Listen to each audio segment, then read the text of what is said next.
I'm Sarah, and I'm going to read a story to you today. It's called The Slob Father, featuring Bob the Tomato and Larry the Cucumber. So, this is called The Mess Detectives, case number 101, The Slob Father. Written by Doug Peterson, illustrated by Big Idea Design.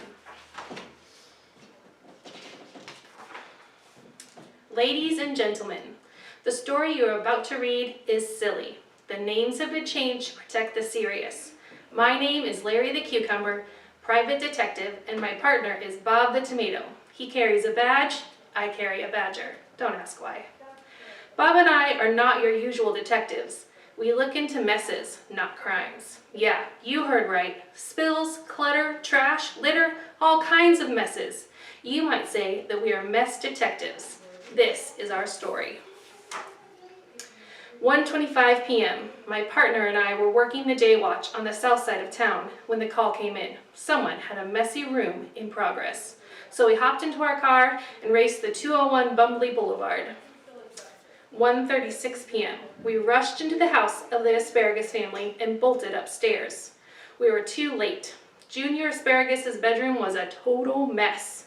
It looked like a tornado had struck. No worse. It looked like a stampede of dizzy water buffalo had run around in circles through the room for a few hours, right before a tornado hit. There were clothes everywhere. Toys covered every inch of the floor. Junior Asparagus, a little guy in a bright blue hat, sat in the corner, his eyes wide with shock. My name is Detective Larry, and this is my partner Bob, I said to Junior. He carries a badge. I carry a badger. Don't ask why. What happened here, Junior? Asked Bob. It was a good question. Why didn't I think of it? As I pulled out my notepad, the boy's eyes darted to the right and to the left. He looked nervous. I made a note of that. It wasn't my fault, Junior pleaded. I didn't make this mess. You didn't? Bob said. Then who did? It took a moment before Junior answered. Then his eyes brightened and words came tumbling out of his mouth. A bunch of gangsters broke into my room and threw all my clothes on the floor, Junior said. Yeah, that's right. I tried to stop them, but they just laughed and dumped my laundry basket. Slob mobsters, I said. We call them slobsters in the police business. This sounds serious. This sounds hard to believe, whispered Bob. Bob was getting on my nerves. I made a note of that. 1:45 p.m. We left Junior's messy room and decided to drive back to headquarters to file our report.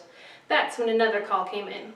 There was trouble again at the Asparagus home. Someone had spilled milk. 1:51 p.m. Bob and I burst through the front door of the Asparagus house. There it was, a huge puddle of milk right next to the kitchen table.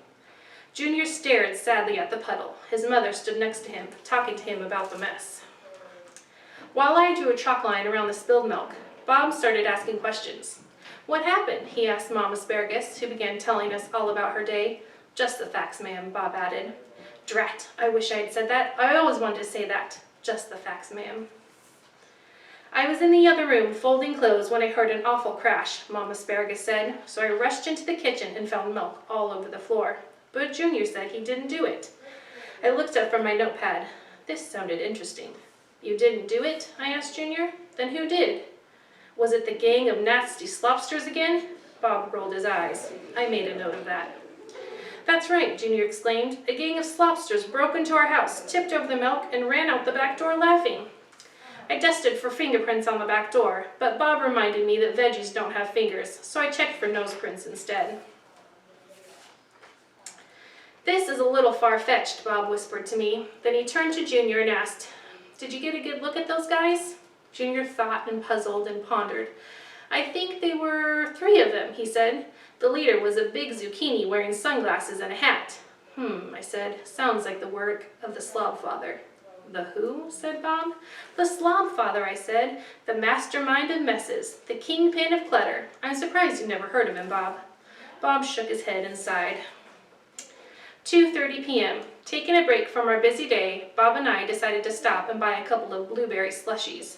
No sooner had we sat down when we were called back to the Asparagus house. A pattern was developing. I made a note of it. 2:37 p.m. I was stunned. I had never seen anything like it before in my life. When we came back to Junior Asparagus' bedroom, all the toys were gone. Every piece of clothing had been put away. But there was a problem.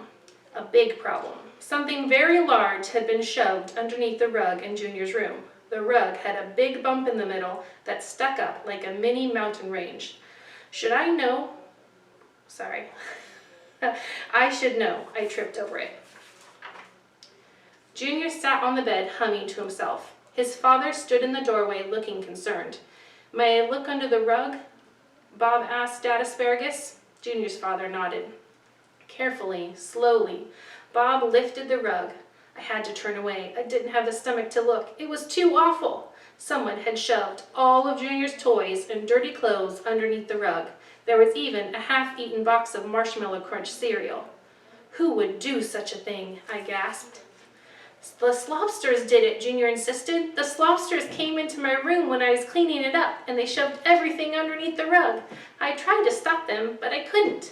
That's terrible, I said. The slob father must be stopped.